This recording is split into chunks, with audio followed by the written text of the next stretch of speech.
Has one bout altered the entire script? Mitakeumi well knew the score. His best, perhaps only route to yokozuna stemmed from exploiting January momentum and getting there fast. He'd shaken off Corona.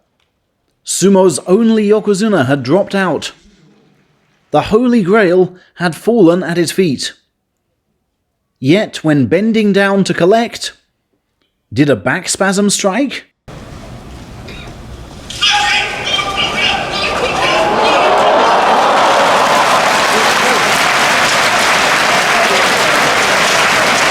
Superb as Koto no Waka was, began NHK pundit Mainomi.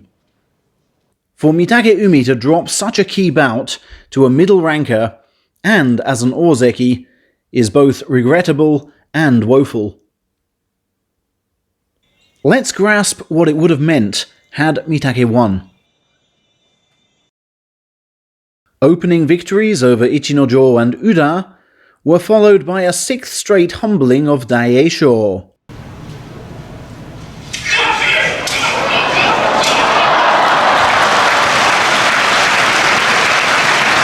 Mitake more than feeling the overlean and picking off the high elbow. He then, cool as you like, removed his firm right-hand prop to send Takanosho sprawling.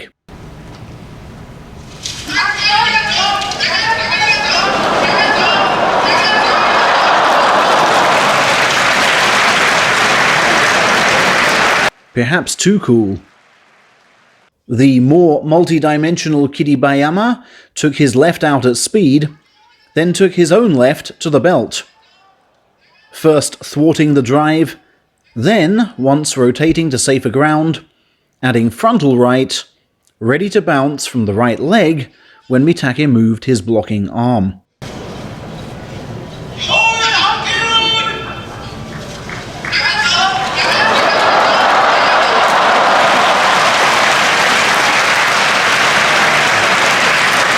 So much for recent progress against the Mongol. But injured Meisei came next.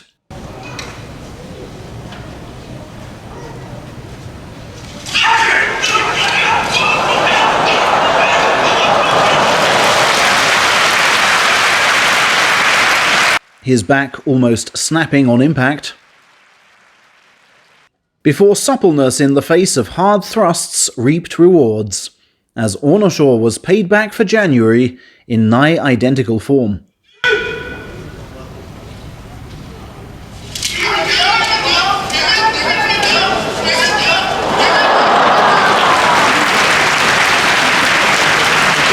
Up he came like a breaching whale to expel Hoshoryu with left arm alone.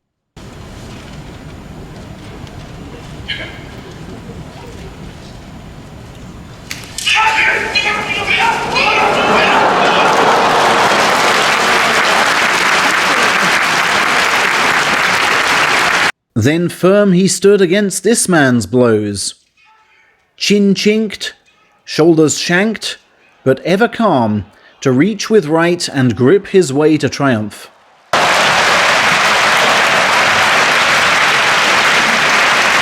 Eight wins by day 9 for the 3rd time running. So far, so good. Then came day 10, and Hokuto Fuji for the 2nd time running.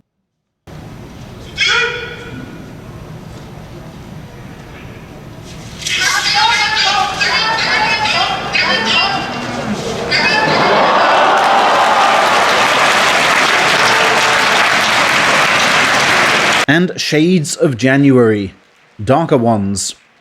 Hokuto confusing with a rare left grip, then adding a snowplow of a right. Lift and drive. Ever the optimist, Mitake strode on.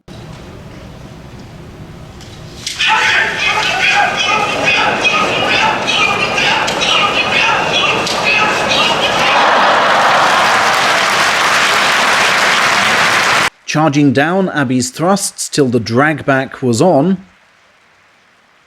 And with Takayasu falling, the chance for joint second was there.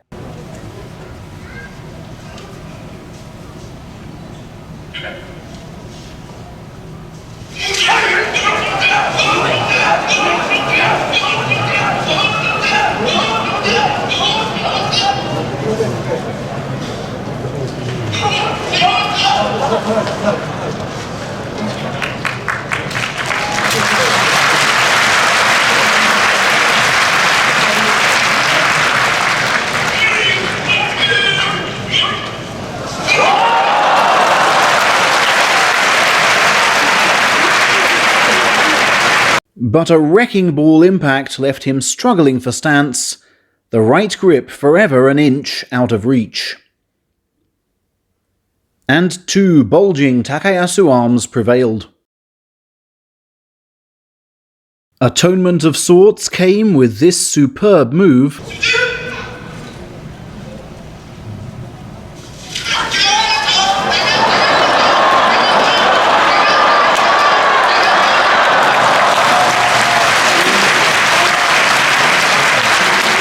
a rising scoop of the right armpit, knocking his foe off the summit. But with his desired 10 wins achieved, and Takayasu 2 ahead with 2 to fight, he perhaps felt little point in exerting. Until, that is, Takayasu's loss quickly gave this bout meaning. And by then, it was too late to reset. Koto no waka, with no cups to Mitakeumi's 3, hungry and focused, keeping right, sliding in, and smothering all attempts to wriggle free. And the biggest groan above the many pundit head slaps was perhaps his mother's, who'd bought final day tickets believing he would challenge.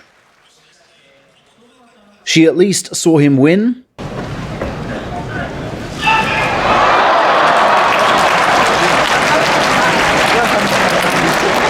but defeats for both frontrunners meant that had he only beaten Koto no waka, he'd have finished joint top, and regardless of the playoff result, met the standard for a yokozuna bid.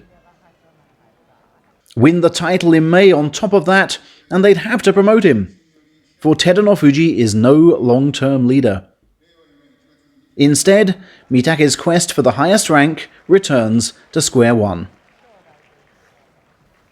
His April homecoming saw him bestowed with the Nagano Honor Award for his existing feats, upon which he said, "Having taken this award, I want to try yet harder, post more good scores, and return to Nagano a rank higher.